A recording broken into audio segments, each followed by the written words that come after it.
नमस्कार, सुजस बुलेटिन में आपका स्वागत है। मैं हूं आपके साथ शेखर पारिक। एक नजर हेडलाइंस पर। मुख्यमंत्री ने दी प्रदेश के युवाओं को सौगात। कनिष्ठ सहायक के 3,552 पदों पर होगी भर्ती। मुख्यमंत्री ने ली पाली संभाग की समीक्षा बैठक। कहा, आम जन की समस्याओं का तुरंत समाधान हो। जनहित के कार्यों में भ्रष्टाचार और लापरवाही नहीं की जाएगी बर्दाश्त। करौली में मिले आयरन ओर के बड़े डिपॉजिट्स। 1,888 हेक्टेयर क्षेत्र में आयरन ओर ब्लॉक की कंपोजिट लाइसेंस के लिए नीलामी की तैयारी।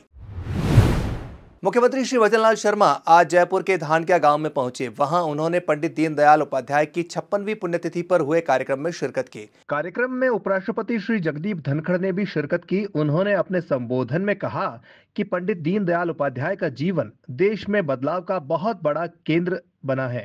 एक ऐसे व्यक्ति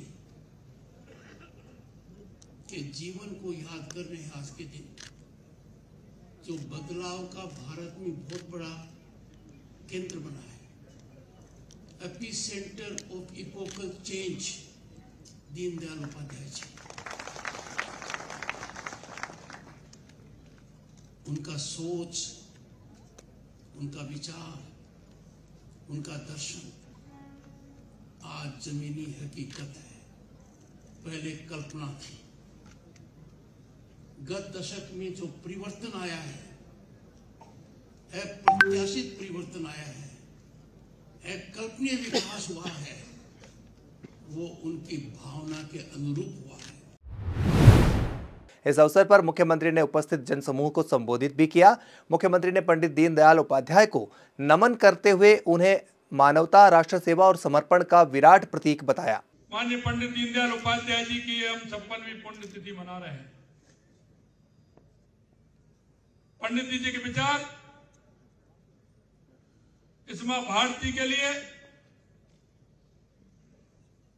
समय वस्तु देखते हुए बहुत ही प्रेरणादायी, बहुत ही सारगर्भित। उन्होंने एक अंत्योदय का विचार देकर के एक राष्ट्रवाद की कल्पना की थी और उन्होंने उस विचार को आगे बढ़ाने का काम किया। उन्होंने आजादी के लिए अपने आप को न्यौछावर कर दिया। उन्होंने राष्ट्र के लिए अपने आप को बलिदान कर दिया। मुख्यमंत्री श्री भजनलाल शर्मा ने राज्य सरकार के विभिन्न विभागों में कनिष्ठ सहायक के 3,552 पदों पर भर्ती प्रक्रिया शुरू करने के आदेश दिए हैं। इससे युवाओं को रोजगार के उचित अवसर मिल सकेंगे और उनका भविष्य सुरक्षित होगा। इन पदों में गैर अनुसूचित क्षेत्र के 2,788 और अनुसूचित क्षेत्र के 764 पद शामिल हैं। गौरतलब है कि लेखानुदान 2024-25 में राज्य सरकार ने 70,000 सरकारी नौकरियों पर भर्ती की घोषणा की थी, जिसकी क्रियान्विति पर राज्य सरकार ने काम भी शुरू कर दिया है। बजट में हर संभाग में रोजगार मेलों और उच्च शिक्षण संस्थाओं में कैंपस प्लेसमेंट का आयोजन करने जैसी महत्वपूर्ण घोषणाएं भी की गई है। साथ ही भर्ती प्रक्रियाओं में होने वाली देरी को खत्म करने के लिए राजस्थान लोक सेवा आयोग और राजस्थान कर्मचारी चयन बोर्ड द्वारा वार्षिक भर्ती कैलेंडर जारी करने का भी फैसला लिया गया है। मुख्यमंत्री श्री भजनलाल शर्मा ने शनिवार को सिरोही जिले में आबू रोड स्थित सैटेलाइट जनजातीय केंद्र में पाली संभाग के उच्चाधिकारियों की समीक्षा बैठक ली। बैठक को संबोधित करते हुए मुख्यमंत्री ने कहा कि जनहित से जुड़े कार्यों में लापरवाही और भ्रष्टाचार किसी भी सूरत में बर्दाश्त नहीं किया जाएगा। उन्होंने कहा कि सरकार भ्रष्टाचार के खिलाफ जीरो टॉलरेंस की नीति पर कार्य कर रही है। उन्होंने कहा कि सभी अधिकारी कर्मचारी अपने दायित्वों की पालना सुनिश्चित करें ताकि आम जन का सरकार के प्रति विश्वास बना रहे। उन्होंने अधिकारियों को नियमित रूप से जन सुनवाई सुनिश्चित करने, परिवादों के त्वरित निस्तारण, उनकी मॉनिटरिंग करने और फीडबैक लेने के निर्देश दिए। मुख्यमंत्री ने कहा कि राज्य सरकार जन सेवा को अपना ध्येय मानते हुए प्रदेश के विकास के लिए निरंतर प्रयासरत है। मुख्यमंत्री ने कहा कि सभी जिला स्तरीय अधिकारी नियमित रूप से कम 1 घंटा जन सुनवाई करें ताकि परिवादियों को अपनी समस्याओं को लेकर राजधानी की ओर नहीं आना पड़े। अधिकारी अपने कार्यालय में जन सुनवाई का समय तय करें और इसे स्पष्ट रूप से कार्यालय की दीवार पर भी दर्शाएं। मुख्यमंत्री श्री भजनलाल शर्मा ने आज ओटीएस स्थित निवास पर जन सुनवाई में आम जन की परिवेदनाओं को सुना और मौके पर मौजूद अधिकारियों को उनके निस्तारण के निर्देश भी दिए। राजस्थान की उप मुख्यमंत्री और पर्यटन मंत्री श्रीमती दिया कुमारी ने शनिवार को मुंबई ओटीएम समापन और पुरस्कार वितरण समारोह में मुख्य अतिथि के रूप में शिरकत की। इस अवसर पर उन्होंने कहा कि राजस्थान अपने महलों, विरासत स्थलों, इंफ्रास्ट्रक्चर और इको टूरिज्म आदि के लिए प्रसिद्ध है। ओटीएम में पर्यटन विभाग की भागीदारी ने राजस्थान में विदेशी पेशेवरों के लिए पर्यटन विकास के नए दरवाजे खोल दिए हैं। उप मुख्यमंत्री ने कहा कि ओटीएम एशिया में अग्रणी ट्रैवल ट्रेड शो है।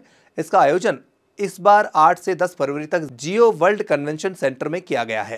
राजस्थान पर्यटन को इससे काफी बढ़ावा मिलेगा। उन्होंने कहा कि राजस्थान पर्यटन ने कई क्षेत्रों में G20 बैठकों की मेजबानी में महत्वपूर्ण भूमिका निभाई है। उदयपुर, जोधपुर और जयपुर में राज्य की पर्यटन क्षमता को अंतर्राष्ट्रीय स्तर पर प्रदर्शित करने, बढ़ावा देने के लिए भारत के MICE हब के रूप में राजस्थान की छवि को और बढ़ाया जाएगा। ओटीएम में राजस्थान टूरिज्म को सर्वश्रेष्ठ डिजाइन और सजावट का पुरस्कार मिला, जिस पर उप मुख्यमंत्री ने खुशी जताई। राजस्थान के पर्यटन उद्योग से जुड़े लोगों और ट्रैवल एजेंट्स ने डिप्टी सीएम से मुलाकात की और राजस्थान पर्यटन के विकास में गहरी रुचि दिखाई। खबरों का सिलसिला यूं ही जारी रहेगा, लेकिन उससे पहले देखिए ये संदेश।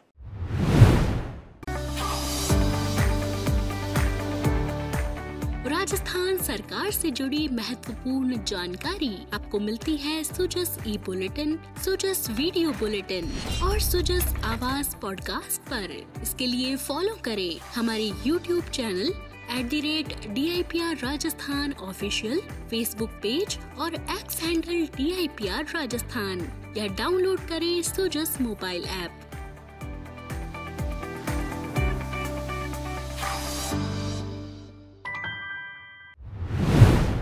राजस्थान के करौली में आयरन और यानी लौह अयस्क के बड़े भंडार मिले हैं। मुख्यमंत्री श्री भजनलाल शर्मा के निर्देश पर खान विभाग ने राजस्थान के करौली में हिंडौन के पास करीब 1888 हेक्टेयर क्षेत्र में आयरन और ब्लॉकों के कंपोजिट लाइसेंस के लिए नीलामी की तैयारी शुरू कर दी है।